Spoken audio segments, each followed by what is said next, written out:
thank you for watching RK Tutorials. Friends, this is the second part of chemical reactions and chemical equations and also this is the last part. आज के video में हम लोग discuss करने वाले हैं about the remaining reactions. Means part 1 में हम लोगों ने already 2 types of chemical reactions discuss कर लिया है. बाकी की रिमेनिंग रिएक्शंस हम लोग आज डिस्कस करने वाले हैं. तो जो लोग हमारी वीडियोस को फर्स्ट टाइम देख रहे हैं वो लोग आज का वीडियो एंड तक जरूर देखें ताकि आपको रिमेनिंग रिएक्शंस भी अच्छे से समझ में आ जाए.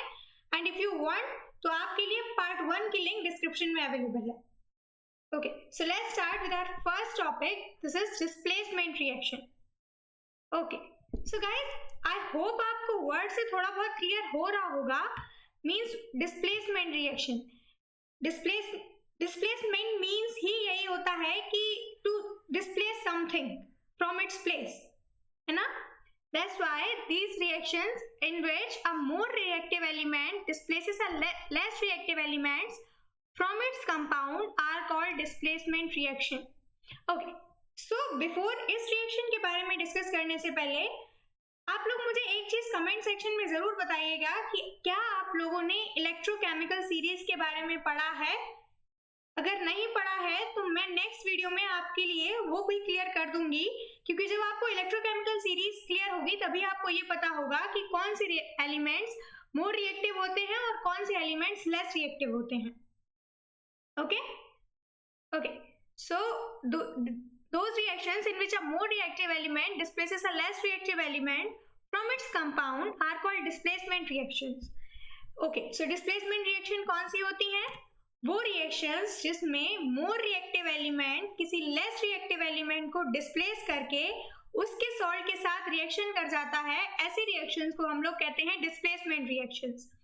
For example, when a strip of zinc metal is placed in copper sulfate solution, then zinc displaces copper. Okay, so copper sulfate की reaction हम लोग zinc के साथ करवा रहे हैं और यहाँ पर zinc जो है वो more reactive element है. That's why ये copper को यहाँ से displace कर देगा और खुद copper की जगह पे चला जाएगा and हम लोगों को product में zinc sulfate and copper अलग से मिल जाएगा. Clear हो गया? Now moving ahead toward the second reaction, this is double displacement reaction. Now what is this? तो इसमें guys दो reactant होते हैं और दो product होते हैं जिसमें दोनों reactants आपस में एक दूसरे को displace कर रहे होते हैं और एक दूसरे के salts के साथ अपने product form कर रहे होते हैं. Those reactions in which a more reactive element displaces a less reactive element from its compound are called displacement reaction. These reactions generally occur between two ionic compounds in the solution. This line is quite important for you guys, that double displacement reaction occur between two ionic compounds in the solution. For example, silver nitrate is added to sodium chloride, then white precipitate of silver chloride is formed along with the nitrate solution. आप इसको equation की form में भी देख सकते हैं. ये देखिए, AgNO3 plus NaCl gives out AgCl and NaNO3. Clear हो गया? सेकेंड रिएक्शन भी आप देख लीजिए, BaCl2 barium chloride and sodium sulphate, it gives barium sulphate and NaCl. Okay, now the second topic and very important and very confusing topic, exothermic and endothermic reaction. Guys, ये topic आपको आपके हर competitive exams तक मिलेगा. Means अभी आप इसको simply पढ़ रहे हैं, 11th में एक पूरा चैप्टर है थर्मोडायनेमिक्स, वो इसी रिएक्शंस पे बेस्ड है. उसके बाद 12th में आपको शायद इसके बारे में ज्यादा कुछ पढ़ने को ना मिले, एंडोथर्मिक और एक्सोथर्मिक रिएक्शंस के बारे में, बट इन एग्जाम्स ये बहुत ही ज्यादा कंफ्यूजिंग टॉपिक हो जाता है. जो आपके कॉम्पिटिटिव एग्जाम्स होते हैं उसमें इन टॉपिक्स को समझने के लिए हम लोगों को ट्रिक्स से क्वेश्चंस को सॉल्व करना होता है. तो आप लोग थोड़ा सा यहाँ पर ध्यान देकर पढ़ें, क्योंकि ये आपका बेस है. अगर यही स्ट्रांग हो जाएगा तो फिर आपको आगे नेक्स्ट पार्ट्स में या नेक्स्ट कॉन्सेप्ट्स में बिल्कुल भी दिक्कत नहीं होगी. Okay, so what are these reactions? Okay, exothermic reactions, these reactions are those in which heat is produced during reaction. Means C plus O2 gives out CO2 with heat and burning of methane is give CO2 plus water plus heat. Now आप लोग सोच रहे होंगे कि इसमें क्या ये इतना कठिन है? ये तो बिल्कुल सिंपल सी है. एक्सोथर्मिक रिएक्शन वो रिएक्शन जिनमें हीट इवॉल्व होती है, for example formation of carbon dioxide और burning of methane.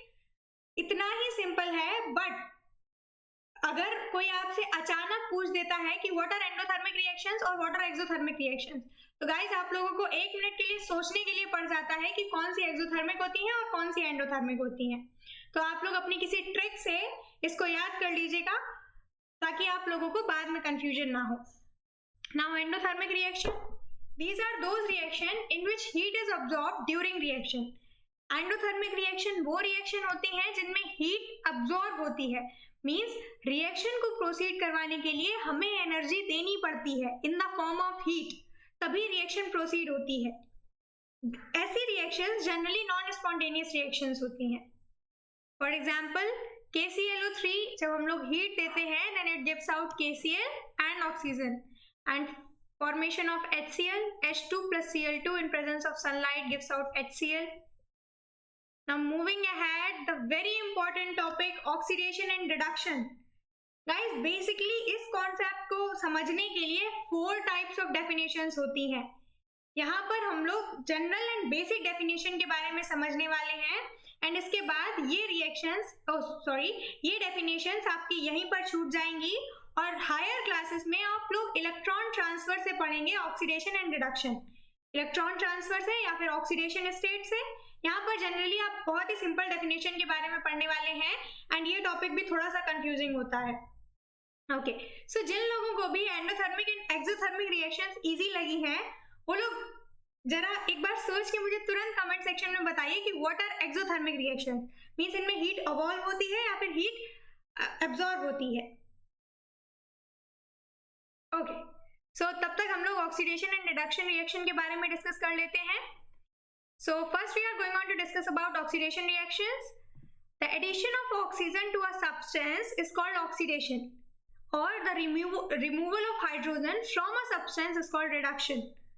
Guys, this is a typing mistake. The removal of hydrogen from a substance, this is also oxidation. Okay, so किसी substance में oxygen का add होना is called oxidation. Clear हो गया? किसी substance में oxygen का add होना या फिर हाइड्रोजन का रिमूव होना, these both are considered as oxidation. Now reduction. The addition of hydrogen to a substance is called reduction, और removal of oxygen from a substance is also called reduction. Okay, so reduction क्या है?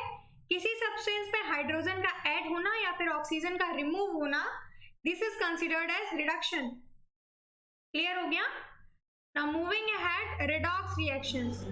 Okay, so those reactions in which oxidation and reduction takes place together are called redox reactions. Redox reaction कौन सी होती है? वो सारी reactions जिसमें oxidation और reduction एक साथ होता है, ऐसी रिएक्शंस को हम लोग रिडॉक्स रिएक्शन कहते हैं। आपकी 11th क्लास में सेकेंड बुक में पूरा एक चैप्टर है on the redox reactions. In redox, red means reduction and ox means oxidation. Redox word में जो रेड वर्ड होता है उसका मतलब होता है रिडक्शन, एंड ऑक्स मीन्स होता है ऑक्सीडेशन। क्लियर हो गया? Okay, now moving ahead, effects of oxidation reaction in daily life. Okay, so guys, आप लोग भी सोच रहे होंगे कि हम लोगों ने इतना कुछ पढ़ लिया, अभी तक हम लोग जितने भी डेफिनेशंस पढ़ रहे थे या जितने भी कॉन्सेप्ट्स पढ़ रहे थे उन सब के हम लोग डेली सिग्निफिकेंस भी पढ़ते जा रहे थे, मीन्स उनकी डेली एप्लीकेशंस क्या हैं, कैसे वो डेली लाइफ में यूज होते हैं, और इसी पे आज हम लोग ऑक्सीडेशन के भी डेली एप्लीकेशन पढ़ने वाले हैं।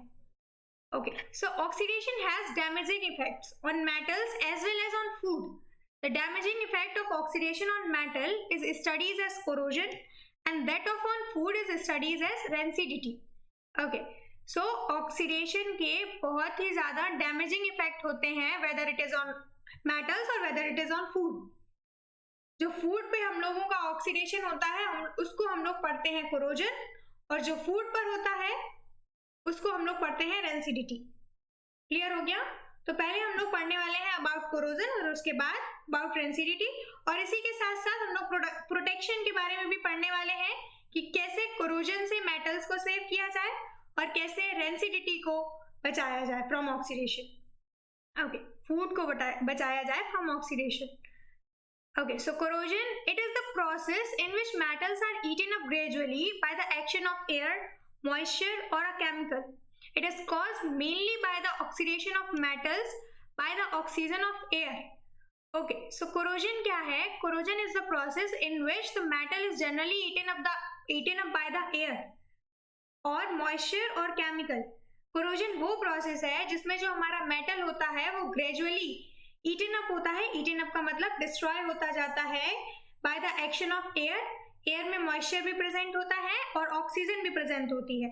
इसकी वजह से जो मेटल होता है वो ऑक्सीजन के साथ रिएक्ट कर जाता है और इसी वजह से वो जो रिएक्शन होने के बाद जो प्रोडक्ट फॉर्म होता है वो मेटल के लिए हार्मफुल होता है और हमारा मेटल जो है वो डैमेज होने लग जाता है. क्लियर हो गया? Okay, now moving ahead. For example, rusting of iron is the most common example of corrosion. Iron का rust होना is the most common example of corrosion. And now what is rusting of iron? When an object left in damp air for considerable amount of time, it gets converted with a red layer, which is called rust. And this process is called rusting of iron. Okay, so rusting of iron क्या होता है? जब हम लोग किसी iron के piece को या बेसिकली किसी आयरन ऑब्जेक्ट को या आयरन को डैम्प एयर में या फिर एटमॉस्फेयर में कुछ टाइम के लिए छोड़ देते हैं तो उस हमारे आयरन ऑब्जेक्ट में एक लेयर का फॉर्मेशन होने लग जाता है that is red in colour. उसको हम लोग रस्ट बोलते हैं. इसी प्रोसेस को हम लोग कहते हैं रस्टिंग ऑफ आयरन और इसको रिएक्शन फॉर्म में ऐसे रिप्रेजेंट करते हैं Fe plus O2 and X molecules of H2O. क्योंकि हमें नहीं पता कि प्रोडक्ट फॉर्मेशन के लिए जो मेटल है वो कितने मॉलिक्यूल्स ऑफ H2O को ले रहा है क्योंकि हर मेटल का साइज डिफरेंट होता है. So it forms twice FeO3 and H2O. Now moving ahead towards rancidity. Okay, so the condition produced aerial oxidation of fats and oils in foods marked by unpleasant smell and taste. Okay, so rancidity क्या होता है? rancidity का मतलब हमारे food का खराब होना. rancidity की वजह से हमारे फूड के ऊपर एक वाइट लेयर फॉर्म होना शुरू हो जाती है जिसको हम लोग या तो फूड की खराब स्मेल की अनप्लीजेंट स्मेल की वजह से पहचान लेते हैं कि हमारा फूड खराब हो गया है या ऑक्सीडाइज हो गया है या फिर उसका टेस्ट चेंज हो जाता है. अब बात आती है कि इसको प्रोटेक्ट कैसे करें फ्रॉम ऑक्सीडेशन. सबसे पहले मेटल को कैसे प्रोटेक्ट करें? तो मेटल को प्रोटेक्ट करने के लिए आप मेटल पे ऑयलिंग कर सकते हैं. उससे हमारा मेटल कुछ टाइम के लिए सेव हो जाता है. एंड आप मेटल पे ग्रीस लगा सकते हैं, उससे हमारा मेटल सेव हो जाता है. बट अगर आप मेटल को बहुत ही लंबे समय के लिए सेव करना चाहते हैं तो सबसे ज्यादा इंपॉर्टेंट है कि आप गैल्वेनाइजेशन प्रोसेस का यूज करें. अब गैल्वेनाइजेशन प्रोसेस क्या होता है? गैल्वेनाइजेशन वो प्रोसेस होता है जिसमें जो हमारा मेटल ऑब्जेक्ट है उसके ऊपर हम लोग एक मोर इलेक्ट्रोनेगेटिव मेटल की लेयरिंग करवा देते हैं ताकि जो हमारा मेटल है उसमें रस ना लगे. और ये प्रोसेस हम लोग मोस्टली यूज करते हैं फॉर अंडर सीवेज. क्लियर हो गया? अब बात आती है रेंसिडिटी की. तो आई जस्ट होप कि आप में से कई सारे बच्चों के दिमाग में ये चीज आई होगी कि रेंसिडिटी क्या है? Oxidation of food. मीन्स अगर फूड को हम लोग कुछ टाइम के लिए एटमॉस्फेयर में छोड़ दे तो वो एटमॉस्फेयर के कांटेक्ट में आने के बाद खराब होना शुरू हो जाता है. तो आप लोग सोच रहे होंगे कि जो हमारे फूड पैकेट्स होते हैं या फिर जो हमारे स्नैक पैकेट्स होते हैं वो तो इतने टाइम तक सेव रहते हैं, मीन्स एटलीस्ट फॉर 2 years उनमें कुछ भी नहीं होता. Okay, so let me tell you one thing guys. उन पैकेट्स की पैकेजिंग में सबसे पहले तो हम लोग सॉल्ट का यूज करते हैं. सॉल्ट रेंसिडिटी से प्रोटेक्ट करता है. शुगर का यूज करते हैं. शुगर रेंसिडिटी से प्रोटेक्ट करता है. And the most important thing कि हम लोग अनरिएक्टिव गैसेस को फिल करते हैं उन फूड पैकेट्स में ताकि ये जो अनरिएक्टिव गैसेस हैं ये हमारे फूड पार्टिकल जो भी है उसको एटमॉस्फेयर से प्रोटेक्ट करते रहें. और मोस्टली ये अनरिएक्टिव गैसेस या फिर हम लोग एक और गैस को फिल करते हैं दैट इज नाइट्रोजन. ये जो नाइट्रोजन होती है यही हम लोग फूड पैकेट्स में जनरली फिल करते हैं ताकि जो हमारा फूड मटेरियल है वो रेंसिड ना हो, ऑक्सीडाइज ना हो. क्लियर हो गया? ओके, सो गाइज ये था हम लोगों का last topic of this chapter. अगर वीडियो पसंद आई हो तो लाइक करना ना भूलें, चैनल पर नए हैं तो सब्सक्राइब भी जरूर कर लें। And before you shut the video off, let me tell you one thing, there is a very important thought for you guys, कि जो लोग भी अभी भी ये सोच रहे हैं कि उनके मार्क्स अच्छे नहीं आएंगे, जबकि आप लोगों को बहुत अच्छा टाइम मिल चुका है, अभी भी अपनी प्रिपरेशंस अगर आप शुरू करते हैं तो आप लोग चाहें तो बहुत अच्छे नंबर ला सकते हैं। ओके, सो उसके लिए फर्स्ट स्टेप होगी, you must believe in your self. आपको भरोसा रखना होगा कि आप लोग कर सकते हैं, you can do this. And second is stay strong, means कई बार ये हो जाता है कि आप खुद ये फील करने लग जाते हैं कि या फिर आपको रियलिस्टिक सिचुएशन में ये दिखने लग जाता है कि ये पॉसिबल नहीं है, इतना सारा सिलेबस है, कैसे कवर होगा, सिर्फ 3 महीने बचे हैं। तो स्ट्रांग रहिए, खुद पर बिलीव रखिए कि आप लोग सिलेबस कवर कर लेंगे। बहुत ज्यादा सिलेबस में नहीं रखा गया है आप लोगों के लिए, सिर्फ 40% सिलेबस है। एक प्रॉपर टाइम टेबल प्रिपेयर कीजिए और उसके साथ आप लोग पढ़ाई शुरू कीजिए तो आपका सिलेबस जरूर कवर हो जाएगा। Next is be the best you can be. अपना बेस्ट दीजिए हर चीज में, आपका टेस्ट पेपर हो या फिर कोई भी सिचुएशन हो, जस्ट डू योर बेस्ट, क्योंकि मे बी उसके बाद आप लोगों को दोबारा वो सिचुएशन परफॉर्म करने का मौका ना मिले। मीन्स हो सकता है कि आप लोग, हो क्या सकता है, सारे बच्चे बोर्ड्स के पेपर एक बार ही देंगे, फर्स्ट टाइम देंगे और लास्ट टाइम देंगे, तो ये आपको सिचुएशन दोबारा तो परफॉर्म करने का मौका नहीं मिलेगा। तो इस सिचुएशन में जस्ट बी द बेस्ट, अपना बेस्ट दीजिए, आप जितना अच्छा कर सकते हैं उतना अच्छा कीजिए। And next and last thought is, do not be afraid to fail, be afraid to remain the same. Last part ये है कि अगर पहली बात तो आप लोगों के खराब मार्क्स आएंगे नहीं, बिल्कुल भी नहीं आएंगे, और अगर कुछ कम नंबर आते भी हैं तो आप लोगों को बिल्कुल भी डीमोटिवेट होने की जरूरत नहीं है, क्योंकि फेल होने से डरना नहीं चाहिए, लेकिन बार बार फेल होने से वो सिचुएशन थोड़ी सी डेंजरस हो जाती है। ओके, सो अगर वीडियो पसंद आई हो तो वंस अगेन लाइक जरूर कर दें, चैनल पर नए हैं तो सब्सक्राइब भी जरूर कर लें, so that you can not miss upcoming notifications of our videos. And also thank you for watching the video till end.